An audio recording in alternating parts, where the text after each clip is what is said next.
नमस्कार दोस्तों, एक बार फिर से स्वागत है आपका हमारे इस चैनल में, जहां हम एक्सप्लेन करने वाले हैं बड़े मियाँ छोटी मियाँ मूवी को। तो वीडियो को शुरू करते हैं, और अगर वीडियो अच्छा लगे तो वीडियो को लाइक जरूर कीजिएगा, और इसी तरह के वीडियोस पाने के लिए आप हमारे चैनल को सब्सक्राइब भी कीजिएगा, ताकि आपको इसी तरह के लेटेस्ट और फ्रेश कंटेंट मिलते रहे। तो फिल्म की शुरुआत में सेना के जवानों की टुकड़ी एक बहुत ही कीमती पार्सल जो है वो सुरक्षित जगह पर ले जा रही होती है। यह पार्सल इतना कीमती है कि अगर गलत इंसान के हाथ लग जाए तो पूरी दुनिया में युद्ध छिड़ सकता है और पूरा हिंदुस्तान भी तबाह हो सकता है। आखिर इस पार्सल में ऐसा है क्या, वो हमें थोड़ी देर में ही मालूम चलेगा। तो जब जवान इस कीमती पार्सल को सुरक्षित जगह पर ले जा रहे होते हैं, तभी इस टुकड़ी पर हमला हो जाता है और बहुत सारे इनकमिंग मिसाइल से सारे रास्ते को भी ब्लॉक कर दिया जाता है, जिस वजह से जवान जो है वो पूरी तरह से फंस जाते हैं और वो इनका सामना नहीं कर पाते हैं। जिसके बाद एंट्री होती है एक भारी भरकम कदकाठी वाला मास्क मैन की। तो मास्क मैन उस पार्सल को अपने कब्जे में कर लेता है।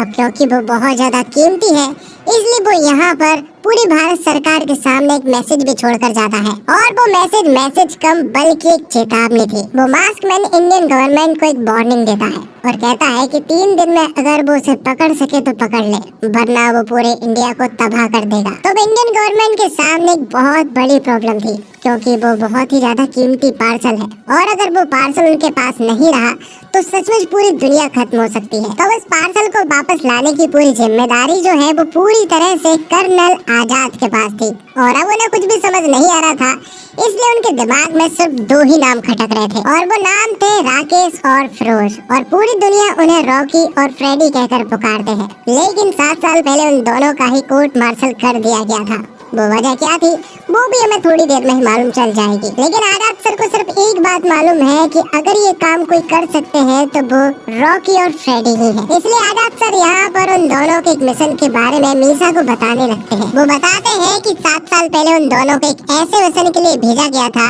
जहाँ पर कि कुछ लोगों ने हमारे लोग को बंदी बना लिया था, और लोगों के पास सैकड़ों की तादाद में विलन थे और हमारे पास सिर्फ रॉकी और फ्रेडी ही थे। तो रात के समय में इन दोनों ने उस मिशन को अंजाम दिया और बहुत ही बहादुरी से उन लोगों का सफाया किया, और जो लोग बंदी थे उन्हें भी सुरक्षित रूप से यहाँ से छुड़ाया गया था। जिसके बाद कहानी प्रेजेंट में आती है, और अब पूरी जवाबदारी मीसा के ऊपर है कि वो जाए और जाके फिरोज और राकेश को अपनी टीम में वापस बुलाए। सबसे पहले वो रॉकी के पास जाती है, लेकिन रॉकी तो पहले मना करता है, लेकिन बाद में मान जाता है, और उसे ये बात भी मालूम है कि फिरोज सर इसके लिए नहीं मानेंगे। रॉकी कहता है कि फ्रेडी में बहुत एटीट्यूड है और वो इस मिशन के लिए बिल्कुल भी नहीं मानने वाला है। कोर्ट मार्शल हो जाने के बाद रॉकी जो है वो फायर ब्रिगेड में काम करने लगा था, तो वही फ्रेडी जो है वो ऑयल कंपनी में काम करता था। तो यहाँ से मीसा और रॉकी जो है वो फ्रेडी से मिलने के लिए जाते हैं, जहाँ पर कि फ्रेडी साफ मना कर देता है कि वो आगे से उनकी कोई भी मदद नहीं कर सकता है, क्योंकि उसे बेइज्जत करके